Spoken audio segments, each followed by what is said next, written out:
We should be equally outraged, for my pro-life friends, about a knee on the neck of George Floyd.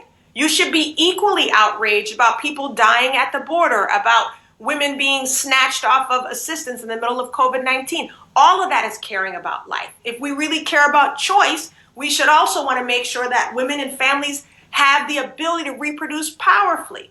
You should care about infertility rates at the VA. You should care about making sure that families can afford the lives that we're telling them they should feel like they should bring into fruition. So we are forcing, Lisa, a whole conversation, and both sides have been quite frankly pissed off, because we're not talking about politics how they want us to talk about it, because we're actually fostering understanding, conversation, and solutions. And when you do that, politics as usual dies on the vine, because politics as usual is based on division and based on pitting us against each other. And if we're serious about recovering from this period and thriving, not just surviving, we're going to have to do things differently.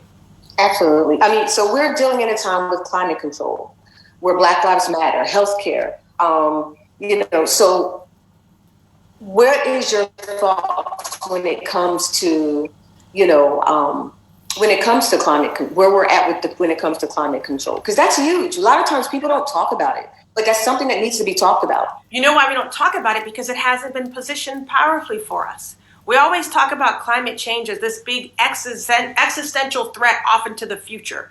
You're telling Americans to care about polar bears dying at the polar ice caps. We can't even wrap our heads around that, because in our own kitchen is water we can't drink. In our own neighborhood is air that we shouldn't be breathing. So we have to reframe the conversation to address people where they are. Remember Flint, Michigan? We only talk about it when? 2016 election year. They're still dealing with crisis, and Flint's not even at the top of cities who are dealing with lead in their water. Now we know that an abundance of lead in the water equals lower test scores for children in that area. So now we have a connection between climate, between environment, and education. Nobody's drawing those connections so that mothers and fathers can care about what's happening around them in their neighborhoods, in the air they're breathing. And also, we have to frame it as an economic issue. Because we have ignored climate change and have not done our due diligence of being ready to really provide alternative energy, COVID-19 hits, we shut down, carbon emissions are lower, we see the benefits of it, we're not in a position to even profit from it.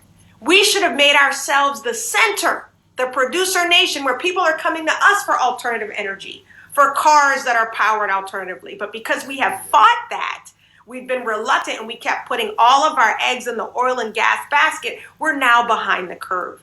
So if you want to look at it from a humanitarian standpoint, talk about the people who are dying because of these deficiencies in our environment. You can talk about it from an economic standpoint. We can stand to profit and gain from it. You can also talk about it from the standpoint of faith.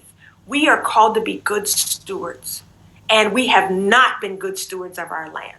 In the beginning, you go back to Genesis, we are told to take care of this land, and we have not done so. So no matter where you look at it, these are issues we must address. You can use that same formula, Lisa, for economics, for healthcare, right?